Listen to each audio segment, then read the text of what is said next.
Yes, welcome for a big debate special live on the woman agenda. This is obviously Raju, yours truly here on a Tuesday afternoon. Hope you guys are having a fantastic time. If you're still working, hopefully it will go very nice for you on there. And hopefully you guys are having a fantastic time. If you want to if you want to be featured on the channel, get in touch, transpotlight309@gmail.com. And if you want to collaborate with us, if you want to try to sponsor us onto the channel, programs with all the programs, imagine how many programs I and we get out per week. You can be all over the social media channels which we have, and you can also be on the channel which is viewed by loads of people, and the subscribers are increasing every single day. Get in touch, spotlight309@gmail.com. This is the big debate special today on, as you've seen, on woman age gap, which is increasing a lot in the UK, in India, and Pakistan. And these three countries which you've seen the big debate concentrates on. Now, talking about the UK, because obviously we're situated in the UK, we concentrate on that first. And the UK has an age gap, pay gap, beg your pardon, age gap. That would be worrying, even more worrying. But yeah, wage gap is no joke. It is a massive thing. Let's see exactly what's going on at the moment. What's the stats indicating where the issue is? Let's have a look. So the gender pay gap at the UK's biggest firms, courtesy of theguardian.com. Now basically, the women's median hourly rate on an average is 10.2% less than men's, compared with 9.3%.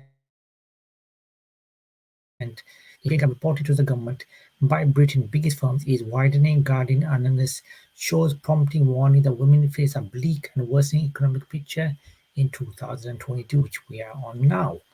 3 years after a new law compelled companies to reveal the difference between male and female wages, data shows that 8 out of 10 organizations with more than 250 staff still pay men more than women.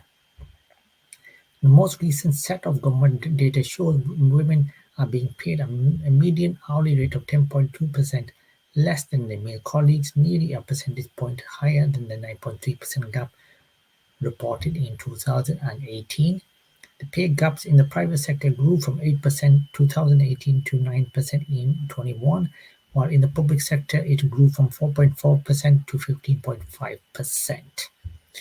Office for the National Statistics data, considered to be the gold standard, shows that the full-time gender pay gap in April was 7.9%, down from 9.9% in April 2019. Although statisticians says the pandemic could have caused variation, the gender pay gap for all workers, both full and part-timers, was 15.4% in 2021. But the government data is considered another barometer of progress or lack thereof, and a vital tool to push companies to take action to improve pay equality. There are growing fears that long economic gains made by women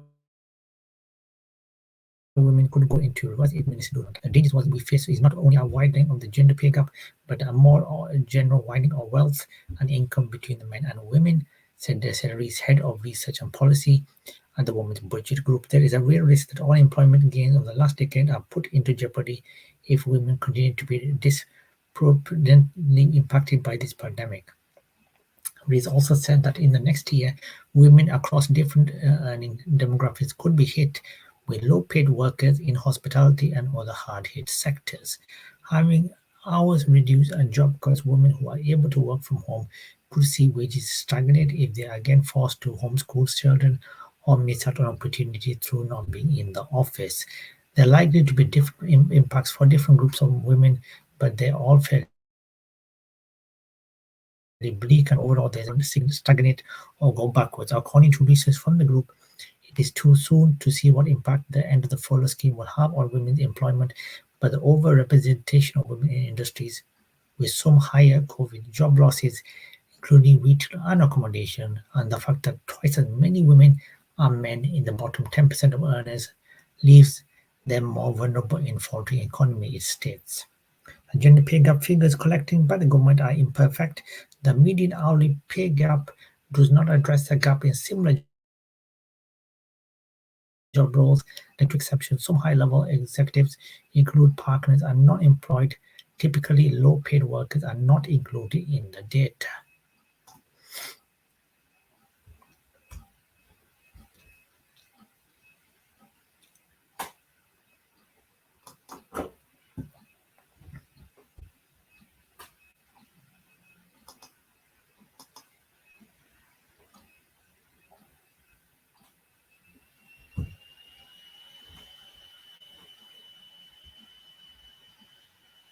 And let's have a look at what's happening in India since the pandemic,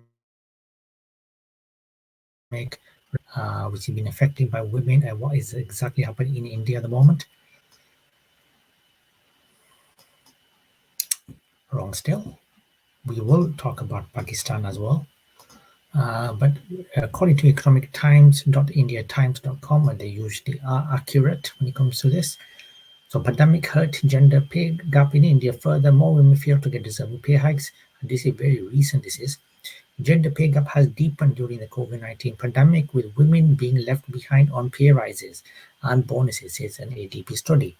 According to ADP study, People at Work 2021, a global workforce view, in India, only 65% of women receive a pay rise or bonus for taking an extra responsibilities or a new role compared to 70% of men.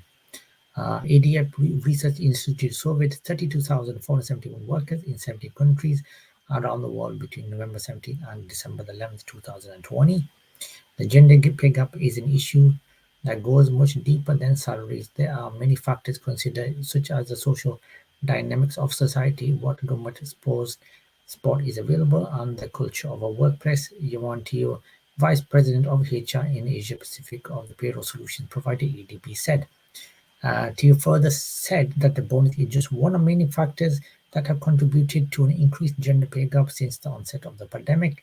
It doesn't happen overnight. To effectively sustainably eradicate a pay gap, there needs to be a long-term strategy over 3 to 5 years with targets and frameworks in place that cover the employee life cycle from talent acquisition and promotion to departure and internal education.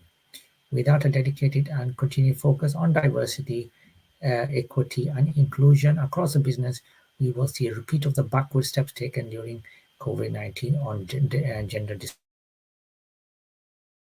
disparity too. Employees are still judged for taking advantage of flexible working arrangements. 71% of females and 64% of males. Rahul Goyal, managing director of ADP India, said there are implications on employee satisfaction if companies do not solve the issue, which is particularly challenging amidst the current demand for talent. Employees' perception of fairness play a critical part in the sense of loyalty and dedication, which in fact in turn impacts productivity and talent retention and more widely reputation. If women start to feel that their efforts are being overlooked, especially in reference to the will want to avoid at all costs.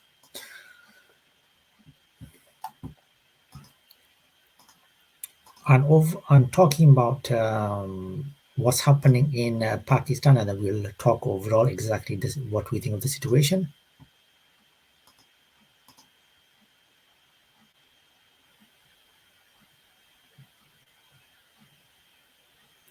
So in Pakistan, courtesy of the news.com.pk, it will take Pakistan 136.5 years to close its gender gap.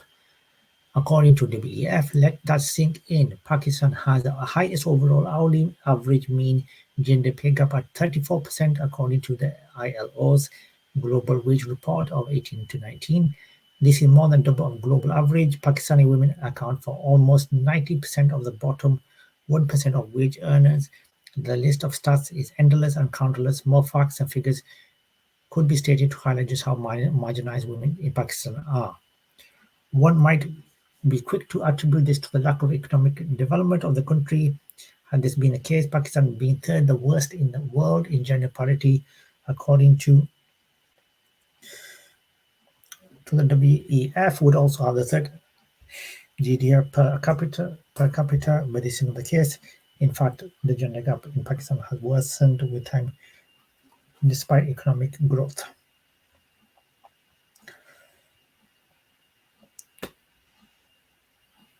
Others may point to the existence of pro-women policies such as the Benazir Income Support Program and the Prime Minister Youth Loan Scheme and the country's dedication to attempt to address the gender gap. However, the issues faced by women are far too complex and institutional, deep-rooted to be resolved by surface-level policies. In a country where only 29% of women have a bank account and individuals need to either be salaried or business owners open independent bank account, the pro-women's policy I have mentioned above would be rendered futile, and COVID-19 has further worsened the divide. According to Bina Agarwal's research, households prioritize the well-being of sons over that of their daughters in the event of a natural disaster, leading to further neglect of female household members. Moreover, women would be disadvantaged in terms of educational attainment in lockdowns as due to the lack of employment devices in the country, men would be given priority in terms of the usage of these shared devices. And perhaps the biggest issue faced by women in Pakistan are the budget issues. School enrollment in Pakistan is restricted by the poor quality of toilet facilities in public schools.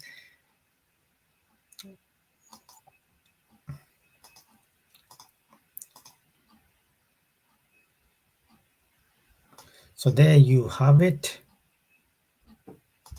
So that's the situation which is happening in overall in the UK and India and Pakistan. Now, if you were to think that that gender pay gap only happens in Asian countries, then think again.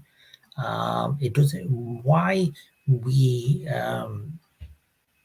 don't address it? Why the UK media doesn't highlight it much? Is all due to their advantage.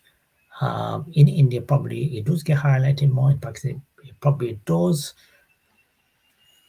but probably does. I don't know how much it gets highlighted, to be honest, the Indian media and the Pakistan media, respectively. I'm not sure how much they highlight the gender pay gap. However, in the UK, I hardly ever see it being highlighted, and I think that's a major issue. Excuse me. I think that's a major issue why it's not highlighted, and why it's not been addressed by the government, because the government knows that if the media is not highlighting it, if it's not a massive thing brought out to the public knowledge, then why should they put pressure on the companies to reduce the gender pay gap? There needs to be pressure. There needs to be things happening where that puts these policies in place which makes it a fair playing field for women. But unfortunately, that's not the case, and we have seen that the situation is not getting any better, and things need to be changed and things need to be improved in that area. And if we look at what's been happening in India, like the article says, the situation hasn't uh, I wouldn't say it's doom or all doom and gloom. Things have improved, but obviously there's still a lot of work needs to be done to reduce that gender pay gap, and women need to be rewarded for their performances and their work, what they're doing, and there should be more policies towards that to promote that. That's what I would say. And in Pakistan, the situation seems to be even worse, where women are not opening bank accounts. Then you know that there is a massive problem there, and obviously education facilities need to be done, and obviously the what they are required needs to be fulfilled so girls can study in a safe environment, and so there's equality there, and there's the pay gap slowly reduce. There need to be better policy in place rather than doing things for the sake of doing them, doom, because you're determined to make it better. So this was the big special with me, Raju, here live on the Woman Agenda channel. Please do like and please let me know what you think of the video. Thank you very much for watching. Hope you guys are having a fantastic Tuesday. If you want to get in touch with us on our social media channel, this is a way to do so. Talent Twitter is Raju at Female Spotlight, and Facebook is Woman Talent Podcast.